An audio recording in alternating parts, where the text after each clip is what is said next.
ಆತ್ಮಾವಲೋಕನ ನಿಮ್ಮ ವಾಹಿನಿಯ ಸಮಸ್ತ ಪ್ರೇಕ್ಷಕ ವೃಂದದವರಿಗೆ ಶ್ರೀಹರಿ ಮಾಡುವ ಸ್ವಾಗತ ಸುಸ್ವಾಗತ. ಆತ್ಮೀಯರೇ, ಇವತ್ತಿನ ಇನ್ನೇನು ಒಂದು ವಾರಕ್ಕೆ ವಿಶ್ವ ಪರಿಸರ ದಿನಾಚರಣೆ ಹತ್ರ ಬರ್ತಾ ಇದೆ. ಪರಿಸರ ದಿನಾಚರಣೆ ಅಂತ ಅಂದಾಗ ಕ್ಷಣ ನಮಗೆ ಕಣ್ಮುಂದೆ ಬರೋದು ಪ್ಲಾಸ್ಟಿಕ್ ಪದಾರ್ಥಗಳು, ಪ್ಲಾಸ್ಟಿಕ್ ತಟ್ಟೆ, ಪ್ಲಾಸ್ಟಿಕ್ ಸ್ಪೂನ್ ಇಂದ ಹಿಡಿದು ಇಡೀ ಒಂದು ನಮ್ಮ ಮನುಷ್ಯನ ದೈನಂದಿನ ಜೀವನ ಪ್ಲಾಸ್ಟಿಕ್ ಮಯ ಆಗಿದೆ ಅನ್ನೋದ್ರಲ್ಲಿ ಪಕ್ಕೇನಿಲ್ಲ. ಒಂದೊಂದಾಗಿ ಪ್ಲಾಸ್ಟಿಕ್ ಮುಕ್ತಗೊಳಿಸಕ್ಕಾಗುತ್ತಾ? ಪ್ಲಾಸ್ಟಿಕ್ ಕವರ್ ಅಂತೂ ವಿಪರೀತವಾಗಿ ನಮ್ಮ ನಗರದಲ್ಲಿ ರಾರಾಜಿಸ್ತಿದೆ. ಆ ಕವರ್ನ ಬಿಸಾಡಿ ಬಿಸಾಡಿ ಬಿಸಾಡಿ ಅದು ಒಂದು ತಿನ್ನ ಜಾನುವಾರುಗಳ ತಿನ್ನ ಆಹಾರದಲ್ಲೂ ಕೂಡ ಅದು ಅದ್ರ ಹೊಟ್ಟೆಯಲ್ಲೂ ಸೇರಿ ಅದನ್ನು ಕೂಡ ಸಾವಿಗೂ ಕೂಡ ಕಾರಣ ಆಗ್ತಾ ಇರೋದು ನಾವು ದಿನನಿತ್ಯದ ಒಂದು ಪತ್ರಿಕೆಗಳಲ್ಲಿ ಅಥವಾ ಟಿವಿ ವಾಹಿನಿಗಳಲ್ಲಿ ನೋಡ್ತಾ ಇರ್ತೀವಿ. ಇವತ್ತು ನಮ್ಮ ಮುಂದೆ ಆಕೃತಿ ಎಕೋ ಫ್ರೆಂಡ್ಲಿ ಎಂಟರ್ಪ್ರೈಸಸ್ ನ ಮಾಲೀಕರಾದಂತಹ ವರ್ಷ ರವಿಕುಮಾರ್ ಅವರಿದ್ದಾರೆ. ನಮಸ್ಕಾರ. ಇವರು ನಮ್ಮ ಈ ಒಂದು ಬಾಳೆ ಬಾಳೆಹಣ್ಣು ನಾವೆಲ್ಲರೂ ಪ್ರತಿನಿತ್ಯ ದೇವರ ಒಂದು ಪೂಜೆ ಅಂತ ಹಿಡಿದು ದಿನನಿತ್ಯ ಬಳಸುವಂತಹ ಹಣ್ಣು. ಬಾಳೆ ಗಿಡದ ಒಂದು ವೇಸ್ಟ್ ಏನ್ ಬರುತ್ತೆ ಅಂದ್ರೆ ಒಂದು ನಾರು ಬಿಸಾಕುವಂತ ಪದಾರ್ಥ ತಗೊಂಡು ಅದನ್ನೇ ಒಂದು ಒಂದು ಉದ್ಯಮವಾಗಿ ಕಟ್ಟಿರುವಂತಹದ್ದು ಯಶಸ್ವಿಯಾಗಿ ನಡೆಸ್ತಾ ಬರ್ತಾ ಇದ್ದಾರೆ. ಆ ಉದ್ಯಮದ ಬಗ್ಗೆ ಅವರಿಂದನೇ ನಾಲ್ಕು ಮಾತು ಕೇಳೋಣ ಅಂತ ಹೇಳಿ ನಿಮ್ಮ ಮುಂದೆ ಹೇಳ್ತಾ ಇದ್ದೀನಿ. ನಮಸ್ಕಾರ. ನಿಮ್ಮ ಉದ್ಯಮ ಅಂತಂದ್ರೆ ಈ ರೀತಿಯ ಕಾನ್ಸೆಪ್ಟ್ ನಿಮ್ಗೆ ಹೇಗೆ ಬಂತು? ನೀವು ಹೇಗೆ ಶುರು ಮಾಡಿದ್ರಿ? ಸರ್ ಆಕ್ಚುಲಿ ಸ್ಟಾರ್ಟ್ ಮಾಡಿ 3 ಇಯರ್ಸ್ ಆಗಿದೆ. ನಾವು ಬೇಸಿಕಲಿ ಚಾಮರಾಜನಗರ ಉಮ್ಮತ್ತೂರನ್ನ ವಿಲೇಜ್ ಅಲ್ಲಿ ಮಾಡ್ತಾ ಇದ್ದೀವಿ. ಏನ್ ಬೇಸಿಕ್ ಕಾನ್ಸೆಪ್ಟ್ ಅಂದ್ರೆ ಜೀರೋ ವೇಸ್ಟ್ ಮ್ಯಾನೇಜ್ಮೆಂಟ್. ಅಂದ್ರೆ ಇವತ್ತಿನ ನೀವು ಹೇಳ್ತಿದ್ರೆ ಪರಿಸರದಲ್ಲಿ ಪ್ಲಾಸ್ಟಿಕ್ ಹಾನಿ ಆಗ್ತಾ ಇದೆ ಅದೆಲ್ಲ ಹೌದು. ನಾವು ವೇಸ್ಟ್ ನ ಹೇಗೆ ಮ್ಯಾನೇಜ್ಮೆಂಟ್, ಇವತ್ತು ಬೇಕಾಗಿರೋದು ವೇಸ್ಟ್ ಮ್ಯಾನೇಜ್ಮೆಂಟ್. ಮೇಜರ್ ಟಾಸ್ಕ್ ನಮಗೆ ವೇಸ್ಟ್ ಏನ್ ಬರುತ್ತೆ, ಅಗ್ರಿಕಲ್ಚರ್ ವೇಸ್ಟ್ ಆಗಿರ್ಬೋದು, ಬೇರೆ ಯಾವುದೇ ವೇಸ್ಟ್ ಆಗಿರ್ಬೋದು, ಅದನ್ನ ನಾವು ಹೇಗೆ ವೆಲ್ತ್ ಆಗಿ ಕನ್ವರ್ಟ್ ಮಾಡ್ತೀವಿ ಅಂತ ಒಂದು ಕಾನ್ಸೆಪ್ಟ್. ಸಾಮಾನ್ಯವಾಗಿ ಅಗ್ರಿಕಲ್ಚರ್ ಅಂದ ತಕ್ಷಣಕ್ಕೆ ನಮಗೆ ಅದರಲ್ಲಿ ಅಗ್ರಿಕಲ್ಚರ್ ಅಂದ ತಕ್ಷಣಕ್ಕೆ ಏನು ಅದ ನಮ್ ಪ್ರಾಡಕ್ಟ್ ಕಾಣುತ್ತೆ, ಬಟ್ ಅದರಲ್ಲಿ ವೇಸ್ಟ್ ಆಗುವಂತ ಪದಾರ್ಥ ಗೊತ್ತಾಗಲ್ಲ. ಈಗ ಉದಾಹರಣೆಗೆ ಬಾಳೆನೆ ತಗೊಳ್ಳಿ, ನಮ್ಗೆ ಗೊನೆ ಮಾತ್ರ ನಾವು ಉಪಯೋಗಿಸ್ತೀವಿ ಅಥವಾ ಬಾಳೆ ಎಲೆ ಉಪಯೋಗಿಸ್ತೀವಿ. ಅದ್ರ ಬರೋಂತ ಇನ್ನ ವೇಸ್ಟ್ ಇದೆಯಲ್ಲ, ಆ ವೇಸ್ಟ್ ನ ನಾವು ಅದನ್ನ ಡಿಸ್ಪೋಸ್ ಮಾಡೋದೇ ಒಂದು ದೊಡ್ಡ ಟಾಸ್ಕ್ ಆಗುತ್ತೆ. ಇವಾಗ ಬಾಳೆನೆ ಆಗಿರ್ಬೋದು, ಅಥವಾ ಇವಾಗ ಭತ್ತ ಬೆಳಿತಾರೆ, ಭತ್ತ ಮತ್ತೆ ಅಥವಾ ಈ ಪ್ಯಾಡಿ, ಅದರಲ್ಲೆಲ್ಲ ಏನಾಗುತ್ತೆ ವೇಸ್ಟ್ ಏನಿದೆ ಅದನ್ನ ನಾವು ಡಿಸ್ಪೋಸ್ ಮಾಡೋದೇ ದೊಡ್ಡ ಪ್ರಾಬ್ಲಮ್. ಮತ್ತೆ ಅದನ್ನ ಇನ್ನೇನಾಗುತ್ತೆ, ವೇಸ್ಟ್ ಡಿಸ್ಪೋಸ್ ಮಾಡೋ ಒಂದು ಬರದಲ್ಲಿ ನಾವು ಪರಿಸರ ಹಾನಿನೂ ಮಾಡಿದೀವಿ ಎಷ್ಟೊಂದ್ ಕಡೆ, ಸುಟ್ಟಾಗ್ತೀವಲ್ಲ ಆ ಇದರಿಂದ. ಸೊ ಹಂಗಾಗಿ ಅದನ್ನ ನಾವು ಹೇಗೆ ಕಂಟ್ರೋಲ್ ಮಾಡ್ಬೋದು ಅನ್ನೋ ಒಂದು ದೃಷ್ಟಿಯಿಂದ ಬಾಳೆ ಏನ್ ವೇಸ್ಟ್ ಇದೆ ಆಫ್ಟರ್ ಹಾರ್ವೆಸ್ಟಿಂಗು ಅದನ್ನ ತಗೊಂಡು ನಾವು ಅದರಲ್ಲಿ ನಾರ್ ತೆಗಿತೀವಿ. ಬಾಳೆ ನಾರು ಬುಡ ಬರುತ್ತಲ್ಲ, ಔಟರ್ ಅಲ್ಲಿ ಬರುತ್ತಲ್ಲ, ಅದರಲ್ಲಿ ನಾವು ನಾರ್ ತೆಗಿತೀವಿ. ನಾರ್ ತೆಗೆದು ಆ ನಾರಲ್ಲಿ ಕೆಲವೊಂದು ಕರಕುಶಲ ವಸ್ತುಗಳು ಮಾಡ್ತೀವಿ. ಅಂದ್ರೆ ಎಲ್ಲೆಲ್ಲಿ ಪ್ಲಾಸ್ಟಿಕ್ ಉಪಯೋಗ ಮಾಡ್ತಾರೆ ಅದನ್ನ ಪ್ಲಾಸ್ಟಿಕ್ ಪರ್ಯಾಯವಾಗಿ ಇದನ್ನ ಉಪಯೋಗಿಸ್ಬೋದಾ ಅಂತ ನಾನು ಒಂದೊಂದಾಗ ಪ್ರಾಡಕ್ಟ್, ಅಂದ್ರೆ ಇವಾಗ ಚಾಪೆ ಆಗಿರ್ಬೋದು, ಮೊದಲನೇದಾಗಿ ಚಾಪೆ, ಆಮೇಲೆ ಇವಾಗ ಬಾಕ್ಸ್ಗಳು, ಗಿಫ್ಟ್ ಬಾಕ್ಸ್ಗಳು, ಹ್ಯಾಂಡ್ ಬ್ಯಾಗ್ಸು, ಪರ್ಸು, ಮತ್ ಇನ್ನು ಏನಂದ್ರೆ ಇವಾಗ ಇಲ್ಲಿ ನಾವು ಈಗ ಯೂಶುವಲ್ ಆಗಿ ಬುಟ್ಟಿಗಳು ಕೊಡ್ತೀವಿ. ಹಣ್ಣು ಫಂಕ್ಷನ್ಸ್ ಗಳಿಗೆ ಹೋದ್ರೆ ಇಲ್ಲಿಗೋದು ಒಂದು ಬುಟ್ಟಿ ಅಂತ ಕೊಡ್ತಾರೆ, ಅದು ಪ್ಲಾಸ್ಟಿಕ್ ಬುಟ್ಟಿಲಿ ಹಣ್ಣು ಇಟ್ಕೊಡ್ತಾರೆ. So it's a plastic. So ಆ ಪ್ಲಾಸ್ಟಿಕ್ ಬುಟ್ಟಿ ಬದಲಾಗಿ ನಮ್ಮದೇ ಆದಂತ ಪರಿಸರ ಸ್ನೇಹಿ ಬುಟ್ಟಿಗಳು ಆ ತರದ್ ಮಾಡಿದೀವಿ. ಒಂದೊಂದಾಗಿ ಬೇರೆ ಬೇರೆ ರೀತಿಯಾಗಿ ಎಲ್ಲೆಲ್ಲಿ ಪ್ಲಾಸ್ಟಿಕ್ ನ ನಾವು ರೀಪ್ಲೇಸ್ ಮಾಡಬಹುದು ಅಂತ ಕಡೆಗೆಲ್ಲ ಒಂದಷ್ಟು ಪ್ರಾಡಕ್ಟ್ಸ್ ನಾನು ಒಂದು ಹೆಚ್ಚು ಕಮ್ಮಿ 25-30 ತರ ಪ್ರಾಡಕ್ಟ್ಸ್ ಮಾಡ್ತೀವಿ.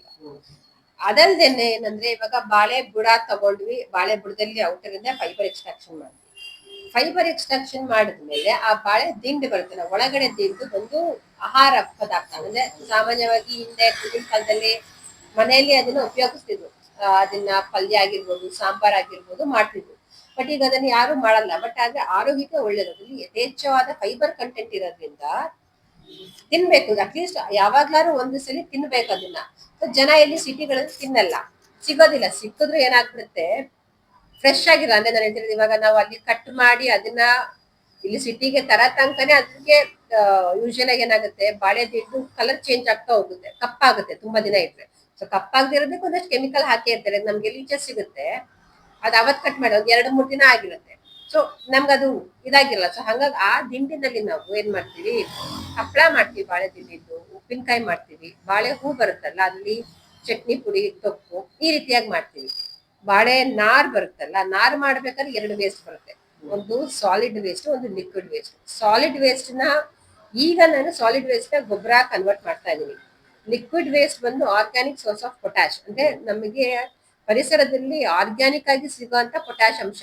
ಸೊ ಆ ಪೊಟ್ಯಾಶಿನ ನಾವು ಗಿಡಗಳಿಗೆ ಸ್ಪ್ರೇ ಮಾಡಕ್ಕಾಗಿರ್ಬೋದು, ಟ್ರಂಚಿಂಗ್ ಆಗಿರ್ಬೋದು ಯೂಸ್ ಮಾಡ್ತೀವಿ. ಮತ್ತೆ ಆ ಫೈಬರ್ ನನ್ ವೇಸ್ಟ್ ಇರುತ್ತಲ್ಲ, ಆ ವೇಸ್ಟ್ ಇವಾಗ ತುಂಬಾ ನಾನ್ ಗೊಬ್ಬರ ಆಗಿ ಮಾಡ್ತಾ ಇದ್ದೀನಿ. ಬಟ್ ಆದ್ರೆ ಇನ್ನು ಮುಂದಕ್ಕೆ ಕೆಲವೊಂದೀಗ ಪೇಪರ್ ಆಗಿರ್ಬೋದು, ಟಿಶ್ಯೂ ಪೇಪರ್ಸ್ ಆಗಿರ್ಬೋದು, ಬೇರೆ ಬೇರೆ ರೀತಿಯಾಗಿ ಮಾಡುವಂತ ಸಾಧ್ಯತೆಗಳಿದೆ ಆ ವೇಸ್ಟ್ ಅಲ್ಲಿ. ಸೊ ಇಷ್ಟು ನಾವು ಝೀರೋ ವೇಸ್ಟ್ ಅಂದ್ರೆ ಏನನ್ನು ವೇಸ್ಟ್ ಮಾಡದೆ ಕಂಪ್ಲೀಟ್ ಆಗಿ ಯುಟಿಲೈಸ್ ಮಾಡಿ ಮಾಡ್ತಾ ಇದ್ದೀವಿ ಸರ್. ನೀವು ಎಂಟೆಕ್ ಓದಿರೋದು, ನೀವು ಎಂಟೆಕ್ ಓದಿ ಯಾವ್ದಾದ್ರು ಸಾಫ್ಟ್ವೇರ್ ಕಂಪ್ನಿಯಲ್ಲೋ ಅಥವಾ ಯಾವ್ದಾದ್ರು ಕಡೆ ಕೆಲಸ ಮಾಡೋದು, ಈ ಕ್ಷೇತ್ರಕ್ಕೆ ಬರಬೇಕು ಅಂತ ನಿಮ್ಗೆ ಒಳ ತುಡಿತ ಹೇಗೆ ಬಂತು? ಅಂದ್ರೆ ಟು ಬಿ ಫ್ರಾಂಕ್ ಏನಾಗಿದೆ ಅಂದ್ರೆ ಕೋವಿಡ್ ಟೈಮ್ ಅಲ್ಲಿ, ಕರೋನಾ ಟೈಮ್ ಅಲ್ಲಿ ನಾವು ಬ್ಯಾಂಗ್ಳೂರಲ್ಲಿ ಇದ್ವಿ. ಸೊ ಅಲ್ಲಿಂದ ನಾವು ನಮ್ಮ ಫಾರ್ಮ್ ಹೌಸ್ ಶಿಫ್ಟ್ ಆದ್ವಿ. ಸೊ ಅವಾಗ 1.5 ವರ್ಷ ಆಲ್ಮೋಸ್ಟ್ ಅಲ್ಲೇ ಇದ್ವಿ, ತೋಟದಲ್ಲೇ ಇದ್ದಾಗ ಏನಾಗ್ತಿತ್ತು ಅಲ್ಲಿ ನಂಗೆ ಅವಾಗ ನಾವು ಮುಂಚೆನೂ ವ್ಯವಸಾಯ ಮಾಡ್ತಾ ಇದ್ವಿ, ಬಟ್ ಅಷ್ಟೊಂದು ನನ್ಗೆ ಅದ್ರ ಬಗ್ಗೆ ತಿಳುವಳಿಕೆ ಅಥವಾ ಏನೋ ಒಂದು ಕಡಿಮೆ ಇತ್ತು. ಬಟ್ ಅಲ್ಲಿ ಕಣ್ಣಾರೆ ನೋಡಿದಾಗ ಅನಿಸ್ತು ಏನಾಗದು ಅಲ್ಲಿ ಬಾಳೆ ಬುಡ ನಾವು ಬೆಳೆದಿದ್ವಿ ಆ ಟೈಮಲ್ಲಿ, ಯಾರು ತಗೊಳೋರ್ ಬರ್ಲಿಲ್ಲ. ಅದನ್ನ ನಾನು ತಗ್ಸಿ ಈಚೆಗೆ ಹಾಕ್ಸಿ ಬೆಂಕಿ ಹಾಕಿದಾಗ ನನಗೆ ಅನಿಸ್ತು ನಾನು ಇಷ್ಟೆಲ್ಲ ಮಾಡ್ತಾ ಇದ್ದೀನಲ್ಲ, ನನಗೆ ಇಷ್ಟ ಆಗ್ತಿದೆ ಅಂದ್ರೆ ರೈತರಿಗೆ ಎಷ್ಟು ಕಷ್ಟ ಆಗಿರ್ಬೋದು. ಏನೂ ಇನ್ಕಮ್ ಇಲ್ಲ, 1 ವರ್ಷ ಕಾದಿದ್ದಾರೆ, 1 ವರ್ಷ ಕಾದು ಫಲ ಬಂದಿದೆ, ಅವ್ರು ತಗೊಳೋರಿಲ್ಲ. ಎಷ್ಟು ಕಷ್ಟಪಟ್ಟು ಎಲ್ಲ ಮಾಡಿದ್ದಾರೆ, ಏನು ಇಲ್ವಲ್ಲ ಏನು ಅಂತ ಅದು ಒಂದು ಯೋಚನೆ ಬಂತು. ಮತ್ತೆ ಇನ್ನೊಂದೇನಂದ್ರೆ ಇಲ್ಲಿ ನಮ್ಮಲ್ಲಿ ಕೆಲ್ಸಕ್ಕೆ ಬರೋರು ಅಜ್ಜಿದ್ರು, ವಯಸ್ಸಾಗಿರೋದು, ಪಾಪ 1-1.5 ಕಿಲೋಮೀಟರ್ ನಡ್ಕೊಂಬಂದ್ ಕೆಲ್ಸಕ್ಕೆ ಬರೋರು. ಅವ್ರಿಗೆ ಕೊಡ್ತಾ ಇದ್ದಿದ್ ನಾವು ಎಷ್ಟು 150. ಆ 150 ರೂಪಾಯಿಗೆ ಬೆಳಿಗ್ಗೆ 9ರಿಂದ 2 ಗಂಟೆ ತನಕ ಕಷ್ಟಪಟ್ಟು ಕೆಲಸ ಮಾಡೋರು.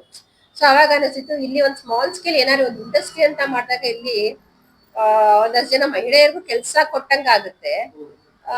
ಅದು ಎರಡೂ ಒಂದು ಥಾಟ್ ಇದ್ರಿಂದ ಅದೆರಡನ್ನೂ ಜಾಯಿನ್ ಆಗಿ ಮಾಡೋ ಅಂತ ಇಂಡಸ್ಟ್ರಿಯಾಗ ಒಂದು ಫಾರ್ಮರ್ಸ್ಗೂ ಹೆಲ್ಪ್ ಆಗ್ಬೇಕು, ಕೆಲ್ಸಾನು ಮಹಿಳೆಯರಿಗೂ ಒಂದಷ್ಟು ಕೆಲ್ಸಾನು ಆಗ್ಬೇಕು ಅಂತ ಒಂದು ಯೋಚನೆ ಮಾಡಿದಾಗ ಮನ್ ಕಿ ಬಾತ್ ಅಲ್ಲೇ ಪ್ರೈಮ್ ಮಿನಿಸ್ಟರ್ ಒಂದ್ಸಲಿ ತಮಿಳ್ನಾಡಲ್ಲಿ ಹೋಗ್ತು ಬಾಳೆ ನಾರ್ ಮಾಡ್ತಾ ಇದ್ದಾರೆ ಅಂತ ಒಂದು ಅವ್ರು ಪ್ರಸ್ತಾಪ ಮಾಡಿದ್ರು. ಸೊ ಅದನ್ನ ಇಟ್ಕೊಂಡು ಅದ್ರ ಬಗ್ಗೆ ಒಂದಷ್ಟು ರಿಸರ್ಚ್ ಮಾಡಿ ಅಲ್ಲೂ ಹೋಗಿ ಎಲ್ಲ ನೋಡ್ಕೊಂಡು ಬಂದು ಅವಾಗ ಅನಿಸ್ತು ನಾನು ಯಾಕೆ ಇದನ್ನೇ ಮಾಡಬಾರ್ದು. ಇದು ಮಾಡೋದ್ರಿಂದ ಒಂದು ರೈತರಿಗೆ ಅನುಕೂಲ ಆಗುತ್ತೆ, ಎರಡನೇದು ಕೆಲಸ ಜನರೇಟ್ ಆಗುತ್ತೆ, ಮೂರನೇದು ಪರಿಸರ ಸ್ನೇಹಿ ಉತ್ಪನ್ನಗಳು ಉತ್ಪಾದನೆ ಆಗುತ್ತೆ. ಸೊ ಈ 3 ಆಗುತ್ತೆ ಅಂದಾಗ ಯಾಕೆ ಇದನ್ನ ನಾನು ಪ್ರಯತ್ನ ಪಡಬಾರ್ದು ಅಂತ ಇನಿಷಿಯಲ್ ಆಗಿ ಸ್ವಂತ ಇನ್ವೆಸ್ಟ್ಮೆಂಟ್ ಅಲ್ಲಿ ಚಿಕ್ಕದಾಗಿ ಸ್ಟಾರ್ಟ್ ಮಾಡಿದೆ. 3 ಜನ ಲೇಡೀಸ್ ತಗೊಂಡು ಸ್ಟಾರ್ಟ್ ಮಾಡಿದೆ. ಇವತ್ತು ನಮ್ಮಲ್ಲಿ 10 ಜನ ಲೇಡೀಸ್ ಇದ್ದಾರೆ, 2 ಜೆಂಟ್ಸ್ ಇದ್ದಾರೆ. ಆವಾಗ 3 ಜನದಿಂದ ಶುರು ಆಗಿ 3 ವರ್ಷಕ್ಕೆ 10 ಜನಕ್ಕೆ ಬಂದು ನಿಂತಿದೆ. 10 ಜನಕ್ಕೆ ನಿಮ್ಮ ಕೈಯಿಂದ ಕೆಲಸ ಕೊಟ್ಟಿದ್ದಾರೆ, ಗ್ರೇಟ್ ಅಲ್ಲ ಅದು. ಇದಕ್ಕೆ ಸಂಬಂಧಪಟ್ಟ ಯಂತ್ರಗಳೆಲ್ಲ ನಿಮ್ಗೆ ಹೇಗೆ ಸಿಕ್ತು?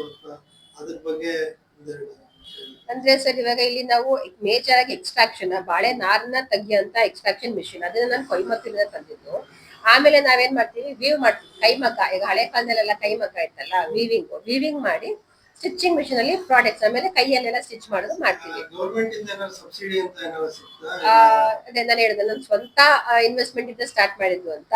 ಸೊ ಸಬ್ಸಿಡಿ ಸಿಗುತ್ತೆ ಇವಾಗ ವುಮೆನ್ ಇದಕ್ಕೆ ಅಂತ ಹೋದಾಗ ತುಂಬಾನೇ ಸಬ್ಸಿಡಿಗಳು, 50% ಸಬ್ಸಿಡಿ, ಮತ್ತೆ ಕೆಲವೊಂದು ಕ್ಯಾಟಗರಿ ಬೇರೆ ಬೇರೆಯವ್ರಿಗೆ ಒಂದೊಂದು ರೀತಿಯ 50-60 ಅದರ ಸಬ್ಸಿಡೀಸ್ ಅಲ್ಲಿ ಸಿಗುತ್ತೆ. ಬಟ್ ನಾನು ಇದುವರೆಗೂ ಯಾವ್ದಕ್ಕೂ ಹೋಗಿಲ್ಲ ಸರ್. ಇದನ್ನ ನೆಕ್ಸ್ಟ್ ದೊಡ್ಡದು ಮಾಡ್ಬೇಕು ಅನ್ಕೊಂಡಿದೀನಿ. ಸೊ ಆ ಟೈಮಲ್ಲಿ ಏನಾದ್ರು ಬೇಕಾದ್ರೆ ಹೋಗ್ಬೇಕಾಗ್ತದೆ. ಈಗ ನಿಮ್ಮ ಒಂದು ಪುಟ್ಟ ಉದ್ಯಮದಲ್ಲಿ ಬಳಸ್ತಾ ಇರುವಂತ ಯಂತ್ರಗಳನ್ನ ಅದನ್ನ ರಿಪೇರ್ ಮಾಡುವಂತ ತಂತ್ರಜ್ಞರು ಇದ್ದಾರಾ? ಇಲ್ಲ ಅದು ತುಂಬಾ ನಿಮಗೆ ಕಷ್ಟ ಆಗ್ತಿದೆ, ಅವ್ರು ಬಂದು ರಿಪೇರ್ ಮಾಡೋದನ್ನೆಲ್ಲ ಅವೈಲೇಬಲ್ ಇದ್ದಾರಾ? ಅವೈಲೇಬಲ್ ಅಂದ್ರೆ ಎಕ್ಸ್ಟ್ರಾಕ್ಷನ್ ಮಿಷಿನ್ ಏನಂದ್ರೆ ಸರ್ ಅದು ಹೇಗಿದೆ ಅಂದ್ರೆ ಹೆಚ್ಚು ಕಡಿಮೆ ಇದು ಬರುತ್ತಲ್ಲ ಅನ್ನೋದು ಶುಗರ್ ಕೇನ್ ಜ್ಯೂಸ್ ಅದು ಮಾಡ್ತೀವಲ್ಲ ಅದೇ ಕಾನ್ಸೆಪ್ಟ್. ಏನು ನಮಗಲ್ಲಿ ದೊಡ್ಡ ಮೆಕ್ಯಾನಿಕ್ ಅಂತ ಏನಿಲ್ಲ. ರಸ ಏನಾಗುತ್ತೆ ಬಾಳೆ ದಿಂಡಿಂದ ನಾವು ಶುಗರ್ ಕೇನ್ ರಸ ತೆಗಿತೀವಲ್ಲ ಅದೇ ಇದೇ ತರ ಇರೋದು. ಸೊ ಅದು ಬಂದು ಸ್ಟೇನ್ಲೆಸ್ ಸ್ಟೀಲ್ ಅಲ್ಲಿ ಆಗಿರೋದು. ಸೊ ಇದುವರೆಗೂ ನಾನು 3 ವರ್ಷದಿಂದ ತಗೊಂಡಿದ್ದೀನಲ್ಲ, ಸೊ ರಿಪೇರಿ ಅಂತ ಏನು ಬಂದಿಲ್ಲ. ಬಟ್ ಆ ಬ್ಲೇಡ್ಸ್ ಗಳನ್ನ ನಾವು ಸ್ವಲ್ಪ ಶಾರ್ಪ್ ಮಾಡಿಸ್ಕೊಬೇಕಾಗುತ್ತೆ, ಅಂದ್ರೆ ಯೂಸ್ ಆಗ್ತಿರುತ್ತಲ್ಲ, ಅದೇ ನೇತ್ರ ತಗೊಂಡೋಗಿ ಶಾರ್ಪ್ ಮಾಡಿಸ್ಕೊಂಡ್ ಬರ್ತೀವಿ. ಇವಾಗ ನೀವು ಹೇಳ್ತಾ ಕಾನ್ಸೆಪ್ಟ್ ಯಾವ್ದು ಅಂತಂದ್ರೆ, ಈಗ ಬಾಳೆ ಬುಡ ನಾವು ಕತ್ತರಿಸಿದ್ರೆ ಆ ಮಧ್ಯ ದಿಂಡು ಆಹಾರ ಪದಾರ್ಥವಾಗಿ ಸಿಗುತ್ತೆ. ಆ ದಿಂಡು ಮೇಲೆ ಹೊದಿಕೆ ತರ ಲೇಬಲ್ ಇರುತ್ತಲ್ಲ, ಅದನ್ನ ತಗೊಂಡು ನೀವು ಫೈಬರ್ ಎಕ್ಸ್ಪೆಕ್ಟ್ ಮಾಡಿ ಹೌದು ಹೌದು. ಆ ದಿಂಡನ್ನ ನೀವು ಆಹಾರ ಪದಾರ್ಥ ಮಾಡ್ತೀವಿ. ನೀವು ಹೇಳ್ದಂಗೆ ಹಪ್ಪಳ, ಸಂಡಿಗೆ, ಚಟ್ನಿ ಪೌಡರ್, ಉಪ್ಪಿನಕಾಯಿ ಮಾಡ್ತೀವಿ. ಸಾಮಾನ್ಯವಾಗಿ ಮನೆಗಳನ್ನೆಲ್ಲ ನಾವು ತರಿಸ್ತೀವಿ. ನಾವೇನ್ ಮಾಡ್ತೀವಿ, ಮನೆಗಳಲ್ಲಿ ಬಾಳೆ ದಿಂಡ ಮಾತ್ರ ತಗೋತೀವಿ, ಅದ್ರ ಹೊರಗಡೆ ನಾವು ಬಿಸಾಕ್ಬಿಡ್ತೀವಿ. ಈಗ ನೀವು ಅದನ್ನೇ ಒಂದು ಕಾರ್ಖಾನೆ ಮಾಡಿ ಇದನ್ನ ಬಳಸ್ತಾ ಇದ್ದೀವಿ. ಹೌದು. ಈಗ ನಿಮ್ಗೆ ರಾ ಮೆಟೀರಿಯಲ್ ಅಂತಂದ್ರೆ ಈಗ ಯಾವ ತರ ರಾ ಮೆಟೀರಿಯಲ್ಸ್ ಅಂತಂದ್ರೆ, ಈಗ ನಾವಿರೋಂತ ಊರಲ್ಲಿ ಸುತ್ತಮುತ್ತ ಎಲ್ಲ ಬಾಳೆ ಬೆಳಿತಾರೆ ಒಂದು. ಎರಡನೇದಾಗಿ ನಮ್ಗೆ ಹೇಗಿರ್ಬೇಕು ಅಂದ್ರೆ, ರಾ ಮೆಟೀರಿಯಲ್ ಬಾಳೆ ಕಟ್ ಮಾಡ್ತಾರಲ್ಲ, ಕಟ್ ಮಾಡಿ ಒಂದು 2 ರಿಂದ 3 ದಿನದೊಳಗೆ ಯೂಸ್ ಮಾಡ್ಕೋಬೇಕು. ಯಾತಕ್ಕೆ ಅಂತಂದ್ರೆ, ನಮ್ಗೆ ನಾರು ಕಟ್ಟಾಗದೆ ಇರೋ ರೀತಿ ಬರ್ಬೇಕು. ಅಂದ್ರೆ ಈಗ ರಸ ಇದ್ದಾಗ ನಿಮಗೆ ಕ್ಲೀನ್ ಆಗಿ ನಾರು ಕಟ್ಟಾಗಲ್ಲ, ಒಣಗೋಗಿದ್ದಾಗ ಏನಾಗುತ್ತೆ, ನಾರು ಕಟ್ಟಾಗ್ತಾ ಹೋಗುತ್ತೆ. ಸೊ ಹಂಗಾಗಿ ಸ್ವಲ್ಪ ತೇವಾಂಶ ಇದ್ದಾಗ ನಮ್ಗೆ ಯೂಸ್ ಮಾಡ್ಕೊಂಡ್ರೆ ಒಳ್ಳೇದು. ಇದನ್ನ ನೀವು ಕೇಳಿದಾಗ ಹಳ್ಳಿಲಿ ರೈತರು ಕೊಡ್ತಾರ, ಇಲ್ಲ ಏನಾದ್ರು ನಿಮ್ಗೆ ಇದು ಅಂತ ಹೇಳಿ ಅಸಡ್ಡೆ ಮಾಡಿ ಕಳ್ಸ್ಕೊಂಡು? ಇಲ್ಲ, ಸ್ಟಾರ್ಟ್ ಮಾಡಿದಾಗ ಸ್ವಲ್ಪ ಜನ ಏನು ಮಾಡ್ತಾ ಇದ್ದಾಳೆ, ಬೇಡ ಕೆಲಸ ಮಾಡ್ತಾ ಇದ್ದಾರೆ, ಯಾಕೆ ಇಲ್ಲಿ ಓದಿದ್ದಾರೆ, ಓದ್ಬಿಟ್ಟು ಇಲ್ಲಿ ಬಂದು ಏನೋ ಬಾಳೆ ಎಲ್ಲ ಏನೋ ಮಾಡ್ತಾರಂತೆ ಅಂತ ಅಂದ್ರು. ಬಟ್ ಅದೇ ಕೊಟ್ರು ಯಾರು ಕೊಡಲ್ಲ, ಯಾಕೆ ನಾವು ಒಂದು ಬಾಳೆ ಬೆಳಿತಾ ಇದೀವಿ ಒಂದು. ಮತ್ತೆ ಇವಾಗ ಅವರೇ ಫೋನ್ ಮಾಡಿ, ಅಕ್ಕ ಬಾಳೆಹಣ್ಣು ತರಿತಾ ಇದ್ದೀನಿ, ಬಂದು ತಗೊಂಡೋಗಿ ಅಂತಾನು ಹೇಳ್ತಾರೆ ಇವಾಗ. ಅವಾಗ ಸ್ವಲ್ಪ ಅಂದಿದ್ರು, ಬಟ್ ಅವಾಗ್ಲೂ ಕೊಡ್ತಿದ್ವಿ, ಏನು ಪಾಪ ಇದು ಮಾಡ್ತಿರ್ಲಿಲ್ಲ. ನಾನು ಅವ್ರಿಗೆ ಏನಂದ್ರೆ, ಅವ್ರು ಹೇಳ್ದಾಗ ನಾವೇ ಹೋಗಿ ನಮ್ಮ ಎಂಪ್ಲಾಯ್ಸ್ ನ ಕರ್ಕೊಂಡು ಹೋಗಿ ಬಾಳೆ ತರ್ಕೊಂಡು ತಗೊಂಡ್ಬರ್ತೀವಿ. ಅವ್ರಿಗೆ ಏನಪ್ಪಾ ಅಂತಂದ್ರೆ ಅಡ್ವಾಂಟೇಜ್, ಫ್ರೀ ಆಫ್ ಕಾಸ್ಟ್ ಅಲ್ಲಿ ಜಾಗ ಕ್ಲಿಯರ್ ಆಗುತ್ತೆ. ಈಗ ನೀವು ಅದನ್ನ ಕ್ಲಿಯರ್ ಮಾಡಿಸ್ಬೇಕು ಅಂದ್ರೆ ಲೇಬರ್ ಕಾಸ್ಟ್ ಕೊಡ್ಬೇಕು,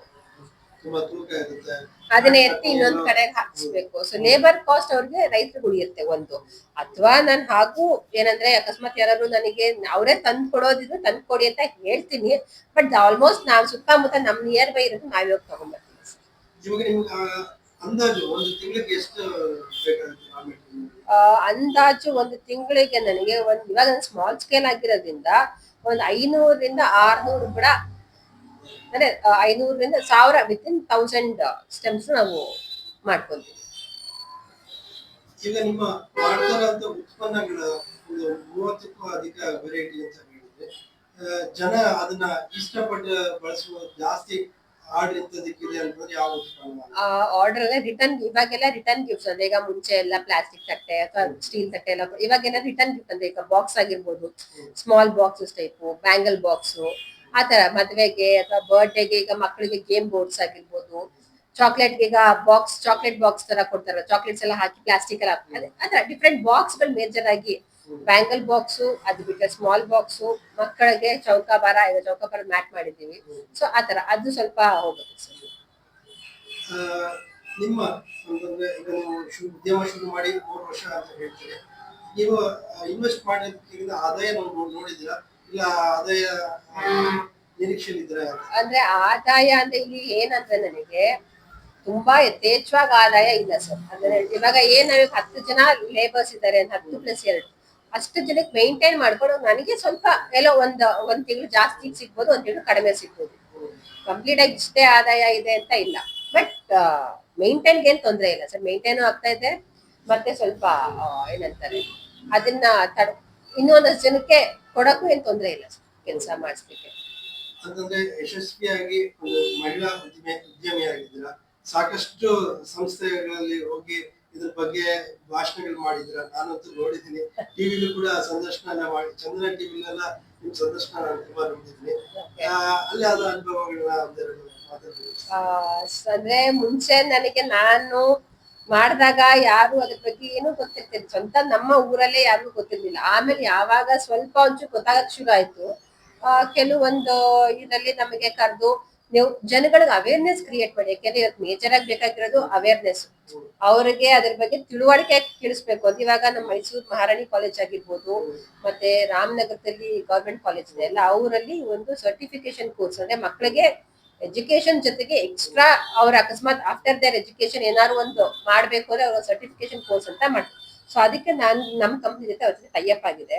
ಸೊ ಏನಂದ್ರೆ ಅವರು ನಮ್ಮ ಇದ್ರ ಬಗ್ಗೆ ಒಂದಷ್ಟು ಮಕ್ಳುಗಳಿಗೆ ಬೇಕಾದ ಯಾರು ಇಂಟ್ರೆಸ್ಟ್ ಇದಾರೆ ಅವ್ರಿಗೆ ನಾವು ಅದೇ ಏನ್ ಕ್ಲಾಸ್ ಮಾಡ್ತೀವಿ ಹೇಳ್ಕೊಡ್ತೀವಿ, ಮತ್ತೆ ಒಂದಿನ ವಿಸಿಟ್ ಮಾಡ್ತಾರೆ, ನಾವೆಲ್ಲ ಹೆಂಗ್ ಮಾಡ್ತಾ ಇದೀವಿ ಅದನ್ನೆಲ್ಲ ತಿಳ್ಕೊಂಡು ಇದ್ ಮಾಡ್ತಾರೆ. ಮತ್ತೆ ಚಾಮರಾಜನಗರ KVK ಕೃಷಿ ವಿಜ್ಞಾನ ಕೇಂದ್ರ ಅಂದ್ರೆ ಅಗ್ರಿಕಲ್ಚರ್ ಸ್ಟೂಡೆಂಟ್ಸ್ ಎಲ್ಲ PSC ಅವರು, ಅವ್ರಿಗೆ ಕೊನೆಯ ವರ್ಷದಲ್ಲಿ ಒಂದು ಹ್ಯಾಂಡ್ಸ್ ಆನ್ ಪ್ರಾಜೆಕ್ಟ್ಸ್ ಇರುತ್ತೆ. ಸೊ ಆ ಇದಕ್ಕೂ ನಮ್ಮಲ್ಲಿ ಬರ್ತಾರೆ. ನಮಗೆ ಸ್ಟೂಡೆಂಟ್ಸ್ ಬಂದು ಒಂದೊಂದು ಬ್ಯಾಚ್ ಒಂದು ವಾರ ಇದ್ದು ನಮ್ಮಲ್ಲಿ ಏನ್ ಮಾಡ್ತೀವಿ ಅದ್ರದ್ದು ಹ್ಯಾಂಡ್ಸ್ ಆನ್ ಎಕ್ಸ್ಪೀರಿಯನ್ಸ್ ತಗೊಂಡು ಹೋಗ್ತಾರೆ. ನನಗೆ ನಿಮ್ಮ ಒಂದು ಈ ಒಂದು ಪ್ರಾಡಕ್ಟ್ ನನಗೆ ಪರಿಚಯ ಆಗಿದೆ ಯಾಕಂತಂದ್ರೆ ನೀವು ದಸರಾದಲ್ಲಿ ಅಲ್ಲಿ JK ಗ್ರೌಂಡ್ ಅಲ್ಲಿ ಮಳೆಗೆ ಕೃಷಿ ಮೇಳ ಅಂತ ದಸರಾ ರೈತ ದಸರಾ ಎಲ್ಲ ಮಾಡಿದಾಗ ಅಲ್ಲಿ ಹೋದಾಗ ಇವರ ಒಂದು ಸ್ಟಾಲ್ ನೋಡಿ ನಾನು ಒಂದು ಪ್ರಾಡಕ್ಟ್ ತಗೊಂಡು ವಿಸಿಟಿಂಗ್ ಕಾರ್ಡ್ ಇಸ್ಕೊಂಡು ಬಂದಿದ್ದೆ. ಅದು ಇವಾಗ ಪ್ರಾಡಕ್ಟ್ ನಾನು ಮಾಡಿ ತಗೊಂಡಿದ್ದೆ, ಇವತ್ತು ಹಾಳಾಗಿದೆ, ತುಂಬಾ ಚೆನ್ನಾಗಿದೆ, ನಾನು ದಿನ ಬಳಸ್ತೀನಿ, ಏನೂ ಕೂಡ ಹಾಳಾಗಿಲ್ಲ, ತುಂಬಾ ಚೆನ್ನಾಗಿದೆ. ಇಲ್ಲ ಸರ್, ಆಕ್ಚುಲಿ ನನಗೆ ಒಂದ್ಸಲಿ ಉಡುಪಿಗೆ ಹೋದಾಗ ಯಾರೊಬ್ರು ಸಿಕ್ಕಿದ್ರು, ನನಗೆ ಇವೆಂಟ್ ಹೋದಾಗ ಅವರು ಚಾಪೆ ತಗೊಂಡಿದ್ರಂತೆ. ಬಟ್ ನನ್ನ ಹತ್ರ ಅಲ್ಲ, ಯಾವಾಗ್ಲೂ ನಾರ್ತ್ ಇಂಡಿಯಾ ತಗೊಂಡ್ಬಂದಿರೋದು. ಅವ್ರು ತಗೊಂಡ್ 10 ವರ್ಷ ಆಗಿದೆ, ನಾನು ಉಪಯೋಗಿಸ್ತಾ ಇದ್ದೀನಿ, ಏನೂ ಆಗಿಲ್ಲ ಅಂತ. ಅವ್ರು ನನ್ನದಲ್ಲ, ಬಟ್ ಬಾಳೆ ನಾರಿಂದೇನೆ ಬೇರೆ ಎಲ್ಲೋ ತಗೊಂಡ್ ಬಂದಿದ್ದು ನಾರ್ತ್ ಇಂಡಿಯಾದಲ್ಲಿ. ಸೊ ಏನಂದ್ರೆ ನಿಮಗೆ ಇದ್ರದ್ದು ಬಾಳೆ ನಾರು, ಯಾವುದೇ ಬಾಳೆ ನಾರೆ ಅಂದ್ರೆ ಯಾವುದೇ ನ್ಯಾಚುರಲ್ ಫೈಬರ್ ಪ್ರಾಡಕ್ಟ್ಸ್ ತಗೊಂಡ್ರು ಒದ್ದೆ ಆದ್ರೆ ಒಣಗಿಸ್ಬೇಕು. ಅದೇ ಇವಾಗ ಒದ್ದೆ ಆಗುತ್ತೆ, ಬಟ್ ಒದ್ದೆ ಆಗದೆ ಇರ್ಲಿಕ್ಕಿಲ್ಲ. ನೀವು ಅದನ್ನ ಕರೆಕ್ಟ್ ಆಗಿ ಡ್ರೈ ಮಾಡಿದ್ರೆ ಏನೂ ಆಗಲ್ಲ, ಯಾಕಂದ್ರೆ ಫಂಗಸ್ ಬಂದೇ ಬರುತ್ತೆ. ಒದ್ದೆ ಮಾಡದೆ ನೀವು ಒದ್ದೆ ಆದಾಗ ನೀವು ಅದನ್ನ ಕ್ಲೀನ್ ಆಗಿ ಬಿಸಿಲಲ್ಲಿ ಹಾಕಿ ಒಂಚೂರು ಒದ್ದೆ ಇಲ್ದಂಗೆ ಮಾಡಿ ಎತ್ತಿಟ್ಕೊಂಡ್ರೆ ಎಷ್ಟು ವರ್ಷನಾದ್ರು ಬಾಳಿಕೆ ಬರುತ್ತೆ. ನಿಮಗೆ ಅದ್ ಹೆಂಗೆ ಅಂದ್ರೆ ನೀವು ಬೇಜಾರಾಗ್ಬೇಕು, ಆಮೇಲೆ ಅದನ್ನ ತೆಗೆದು ಮಣ್ಣಿಗೆ ಇಡಬೇಕು, ಅಂದ್ರೆ ಅವಾಗ ಅದು ಕರಗೋಗುತ್ತೆ. ಈ ಉಡುಪಿ ಅಂದಾಗ ನನಗೆ ಇನ್ನೊಂದು ಜ್ಞಾಪಕ ಬರ್ತಿದೆ. ಉಡುಪಿಲಿ ತುಂಬಾ ಮಳಿ ಜಾಸ್ತಿ, ಅಲ್ಲಿ ದೇವರಿಗೆ ಪ್ಲಾಸ್ಟಿಕ್ ದಾರ ಅಂತದಂತ ಬಳಸೋದೇ ಇಲ್ಲ. ಅಲ್ಲಿ ಕೃಷ್ಣನ್ಗೆ ಯಾವ್ದಾರ ತುಳಸಿ ಹಾರನೋ ಅಥವಾ ಯಾವ್ದಾರ ಮಲ್ಲಿಗೆ ಹಾರ ಹಾಕಿದ್ದಾರೆ ಅಂತಂದ್ರೆ ಅದು ನಿಮ್ಮ ಕಟ್ಟಿರ್ತಾರೆ. ಅಂದ್ರೆ ಅಷ್ಟು ಅಲ್ಲಿ ಮಡಿ ತುಂಬಾ ಜಾಸ್ತಿ. ನಿಮ್ ಬಾಳೆನಾರು ಕೂಡ ಅಲ್ಲಿ ಕೂಡ ಉಪಯೋಗ ಬರುತ್ತೆ. ಬಾಳೆನಾರು ಕಟ್ತಾರೆ, ಕೇಳಿದ್ದೀನಿ ಸರ್ ಅದನ್ನ. ನಿಮ್ಮ ಒಂದು ಮುಂದಿನ ಒಂದು ಉದ್ಯಮದ ಒಂದು ವಿಷನ್ ಏನು? ಇವಾಗ 10 ಜನ ಇದ್ದಾರೆ, ಇನ್ನೊಂದಷ್ಟು ಜನಕ್ಕೆ ಒಂದು ಎಂಪ್ಲಾಯ್ಮೆಂಟ್ ಕ್ರಿಯೇಟ್ ಮಾಡ್ಬೇಕು ಅನ್ನೋದು ಒಂದು ಇದು. ಸೊ ಇವಾಗ ನಾನು ಹೇಳಿದೆ ನಿಮಗೆ, ಈಗ ಬಾಳೆ ನಾನು ಏನು ಹ್ಯಾಂಡಿಕ್ರಾಫ್ಟ್ ಆಗಿರ್ಬೋದು, ಫುಡ್ ಐಟಮ್ಸ್ ಆಗಿರ್ಬೋದು, ಅಷ್ಟಕ್ಕೆ ರಿಸ್ಟ್ರಿಕ್ಷನ್ ಇಲ್ಲ, ತುಂಬಾ ವಾಸ್ಟ್ ಅಪ್ಲಿಕೇಶನ್ಸ್ ಇದೆ. ಅಂದ್ರೆ ಇವಾಗ ನಾನು ಹೇಳಿದೆ ಪೇಪರ್ ಮಾಡ್ತಾರೆ ಬಾಳೆ ನಾರಿಂದು, ಟಿಶ್ಯೂ ಮಾಡ್ತಾರೆ, ಈವನ್ ಸ್ಯಾನಿಟರಿ ಪ್ಯಾಡು ಮಾಡ್ತಾರೆ ಅದರಲ್ಲಿ, ಈವನ್ ಟೆಕ್ಸ್ಟೈಲ್, ಇವಾಗ ಟೆಕ್ಸ್ಟೈಲ್ ಅಲ್ಲೂ ಬಾಳೆ ನಾರು ಯೂಸ್ ಮಾಡ್ತಾ ಇದ್ದಾರೆ. ಇವನ್ ಈ ಜಪಾನ್ ಕರೆನ್ಸಿ ಇದೆ, ಅದು ಬಾಳೆ ನಾರಿನ ಪೇಪರ್ ಏನು ಅಂದ್ರೆ ಅವ್ರದ್ದು ಇದೆ. ಅದು ಬಾಳೆ, ಅದು ಏನಂದ್ರೆ ರಿಸರ್ಚ್ ಪ್ರಕಾರ 100 ಇಯರ್ಸ್ ಆ ಬಾಳೆ ಪೇಪರ್ ಏನಿರುತ್ತೆ 100 ಇಯರ್ಸ್ ಏನು ಅದದ್ದು ಇದು ಹಾಳಾಗಲ್ಲ ಅಂತ ರಿಸರ್ಚ್. ಈ ಕಡೆ ನಮ್ಮಲ್ಲಿ ಕಡಿಮೆ, ಬಟ್ ಫಿಲಿಪೈನ್ಸ್ ಆಗಿರ್ಬೋದು, ಆ ಸೈಡ್ ಉಗಾಂಡ ಅಲ್ಲಿ ಎಲ್ಲ ಜಾಸ್ತಿ ಬಾಳೆ ನಾರಿಂದೇ ಮಾಡೋದು, ಅದು ಅವ್ರು ಯೂಸ್ ಮಾಡ್ತಾ ಇರೋದು ಎಲ್ಲ. ಅವರು ಏನಂತಾರೆ, ಈಗ ಇವನ್ ಇದು ಬರ್ತಲ್ಲ ಫರ್ನಿಚರ್ಸ್ಗೂ ಎಲ್ಲ ಬಾಳೆದು ಅದನ್ನೇ ಯೂಸ್ ಮಾಡ್ತಾರೆ. ಸೊ ಹಿಂಗೆ ಅಪ್ಲಿಕೇಶನ್ ಜಾಸ್ತಿ ಇರೋದ್ರಿಂದ ನೋಡೋಣ ಬೇರೆ ಯಾವ್ದು. ಈಗ ಕಟ್ಲರೀಸ್ ಮಾಡ್ತಾರೆ ನಾವು ಅಗ್ರಿ ಬೇಸ್ ಅಲ್ಲಿ, ಇವಾಗ cups, tea cups, package boxes ಎಲ್ಲ, ಫುಡ್ ಕಂಟೈನರ್ಸ್ ಎಲ್ಲ ಬರ್ತಲ್ಲ. ಸೊ ಯಾವ್ದಾದ್ರು ಒಂದು ಬೇರೆ ಡಿಫ್ರೆಂಟ್ ಪ್ರಾಜೆಕ್ಟ್ ಇದನ್ನೇ ತಗೊಂಡು ನೆಕ್ಸ್ಟ್ ಒಂದು ಎಕ್ಸ್ಟೆಂಡ್ ಮಾಡೋಣ ಅಂತ ಪ್ಲಾನ್ ಇದೆ ಸರ್. ಅಂತೂ ನಿಮ್ಮ ಉದ್ಯಮ ಯಶಸ್ವಿಯಾಗಿ ನಡೀತಾ ಹೋಗ್ಲಿ ಅಂತ ನಮ್ಮ ಹಾರೈಕೆ. ಹೀಗೆ ಮಹಿಳೆಯರಿಗೆ ಒಂದು ಉದ್ಯೋಗ ಕಲ್ಪಿಸ್ತಾ ಮಹಿಳಾ ಉದ್ಯಮಿಗೆ ಯಶಸ್ವಿಯಾಗಿ ಗುರುತಿಸ್ಕೊಂಡಿದ್ರ ಹೀಗೆ ಮುಂದುವರಿಸ್ತಾ ಹೋಗಿ. Thank you sir, thank you. ಅದರ ನಂತರ ಮುಂದೆ ಅಂತಂದ್ರೆ, ಈಗ ನಿಮ್ಮ ಊರಿನಲ್ಲಿ ಸ್ಥಳೀಯರಿಗೆ ನೀವು ಒಂದು ಕೆಲಸ ಬೇಕಿದ್ದೀರ, ಒಂದು ಅಲ್ಲೇ ಊರು ಬಿಟ್ಟು ಹೋಗದೇ ಇರೋ ಹಾಗೆ ಅದೇ ಊರಿನಲ್ಲಿ ಇರೋರಿಗೆ ಒಂದು ಅಲ್ಲೇ ಕೆಲಸವನ್ನ ಆಯ್ತು, ಒಂದು ರೀತಿ ಅವರ ಕುಟುಂಬಕ್ಕೂ ಬೆಳಕಾಗಿ ಅದನ್ನ ಆಯ್ತು ಈ ಒಂದು ಎಂಪ್ಲಾಯ್ಮೆಂಟ್ ಕ್ರಿಯೇಟ್ ಮಾಡೋದ್ರಿಂದ. ಹೀಗೆ ಈ ಪ್ರಾಡಕ್ಟ್ಸ್ ಯಾವ ಊರಲ್ಲಿ ಸರ್? ಇವಾಗ ನಾನು ಆಕ್ಚುಲಿ ಡೆಲ್ಲಿಗೂ ಹೋಗಿದ್ದೆ ಒಂದು ಇವೆಂಟ್ಗೆ. ಅದು ಬಿಟ್ರೆ ನಾರ್ತ್ ಇಂಡಿಯಾದಲ್ಲಿ ಸುಮಾರು ಇಬ್ರು 3 ಜನ ಅವ್ರು ಪರ್ಚೇಸ್ ಮಾಡ್ತಾರೆ, ಆನ್ಲೈನ್ ಆರ್ಡರ್ ಮಾಡ್ತಾರೆ. ಆನ್ಲೈನ್ ಅಂದ್ರೆ ನನಗೆ ಕಾಲ್ ಮಾಡಿದ್ರೆ ನನ್ನ ನಂಬರಿಗೆ ನಾನು ಅವ್ರಿಗೆ ಯಾವ್ದು ಬೇಕು ಅದು ಫೋಟೋಸ್ ಕಳಿಸ್ತೀನಿ, ಇದ್ ಮಾಡ್ತಾರೆ. ಅದು ಬಿಟ್ರೆ ಆಕ್ಚುಲಿ ಕೃಷಿ ವಿಜ್ಞಾನ ಕೇಂದ್ರ ಇದೆಯಲ್ಲ ಚಾಮರಾಜನಗರ, ಅವ್ರೇನಂದ್ರೆ ಅವ್ರದ್ದು ಯಾವುದೇ ಇವೆಂಟ್ ಅಂದ್ರೆ ಕೆಲವು ಈಗ ಕೃಷಿ ಮೇಳ ಆಗಿರ್ಬೋದು, ಬೆಂಗಳೂರು ಜಿಕೆ ವಿಕಲನ ಇತ್ತಲ್ಲ, ಮತ್ತೆ ಗೌರ್ಮೆಂಟ್ ರಿಲೇಟೆಡ್ ಏನೇ ಇವೆಂಟ್ಸ್ ನಮಗೆ ಅವರು ಸಪೋರ್ಟ್ ಮಾಡ್ತಾರೆ, ಅಂದ್ರೆ ಮಾರ್ಕೆಟಿಂಗ್ ಹೆಲ್ಪ್ ಮಾಡ್ತಾರೆ. ಅದಲ್ದೇನೆ ಇದು ಬ್ಯಾಂಗ್ಳೂರಲ್ಲಿ ನಮಗೆ ಜೈವಿಕ ಸಂತೆ ಅಂತ ಒಂದು ಶಾಪ್ ಇದೆ, ಆರ್ಗ್ಯಾನಿಕ್ ಶಾಪ್. ಸೊ ಅವರು ನಮ್ಮ ಪ್ರಾಡಕ್ಟ್ ನ ಮಾರ್ಕೆಟಿಂಗ್ ಮಾಡ್ತಿದ್ದಾರೆ, ನಾವು ಮ್ಯಾನುಫ್ಯಾಕ್ಚರ್ ಮಾಡ್ತಿದ್ದಲ್ಲ, ಅವರು ಅದನ್ನ ಮಾರ್ಕೆಟಿಂಗ್ ಮಾಡ್ತಾರೆ ಬ್ಯಾಂಗ್ಳೂರಲ್ಲಿ. ಅದು ಬಿಟ್ರೆ ಇವಾಗ ಮೈಸೂರಲ್ಲಿ ಅಟ್ ಪ್ರೆಸೆಂಟ್ ಮೇ ಬಿ ನಂದು 1 ಮಂತ್ ಅಲ್ಲಿ ಕಾಮಾಕ್ಷಿ ಹಾಸ್ಪಿಟಲ್ ಶಾಪ್ ಓಪನ್ ಮಾಡ್ಬೇಕು ಅಂತ ಒಂದು ಪ್ಲಾನ್ ಇದೆ. ಯಾಕೆಂದ್ರೆ ಇವಾಗ 1 ಮಂತ್ ಬೇಕು, 1 ಮಂತ್ ಅಲ್ಲಿ ನೆಕ್ಸ್ಟ್. ಯಾಕಂದ್ರೆ ಔಟ್ಲೆಟ್ ನನಗೆ ಆನ್ಲೈನ್ ಮಾರ್ಕೆಟಿಂಗ್ ಮಾಡ್ಲಿಕ್ಕೆ, ಈಗ ಫ್ಲಿಪ್ಕಾರ್ಟ್ ಆಗಿರ್ಬೋದು, ಅಮೆಝಾನ್ ಆಗಿರ್ಬೋದು, ಯಾವ್ದಕ್ಕೆ ನಾನು ರಿಜಿಸ್ಟರ್ ಮಾಡಿದ್ರೆ ಅವರು ಪಿಕಪ್ ಪಾಯಿಂಟ್ ಕೇಳ್ತಾರೆ. ಅಂದ್ರೆ ಅದನ್ನ ಇವಾಗ ನೀವು ಆರ್ಡರ್ ಮಾಡಿದ್ರೆ ಅವ್ರು ಅದನ್ನ ಪಿಕ್ ಮಾಡೋದಕ್ಕೆ, ನಮ್ದು ಹಳ್ಳಿ ಆಗಿರೋದ್ರಿಂದ ಫ್ಯಾಕ್ಟ್ರಿ ಇರೋದು, ಸೊ ಅಲ್ಲಿ ಬಂದಾಗ ಪಿಕ್ ಮಾಡಲ್ಲ. ಸೊ ಐದರ್ ಅವ್ರು ಸಿಟಿಗೆ ತಂದು ಪಿಕ್ ಕೊಡ್ಬೇಕು. ಸೊ ಅದೇ ಒಂದು ರೀಸನ್ ಇಂದ ನಾನು ಮೈಸೂರಲ್ಲಿ ಒಂದು ಶಾಪ್ ಓಪನ್ ಮಾಡ್ಬೇಕು ಅಂತ ಅನ್ಕೊಂಡಿದ್ದೀನಿ. ಆದಷ್ಟು ಯಶಸ್ವಿಯಾಗಿ ಮುಂದುವರಿ ಅಂತ ಹಾರೈಸಿದ, ಬಿಡುವಿಲ್ಲದ ನಿಮ್ಮ ಸಮಯದಲ್ಲಿ ನಮಗಾಗಿ ಬಿಡುವು ಮಾಡಿಕೊಂಡು ನಮ್ಮ ಪ್ರೇಕ್ಷಕರ ಮುಂದೆ ಒಂದೆರಡು ಮಾತನಾಡಿದ್ದಕ್ಕೆ ಧನ್ಯವಾದಗಳು ಅಂತ ಹೇಳ್ತಾ ನಿಮ್ಮ ಕಾರ್ಯಕ್ರಮ ಮುಗಿಸ್ತಾ ಇದ್ದೀನಿ. Thank you so much. ನಮಸ್ಕಾರ.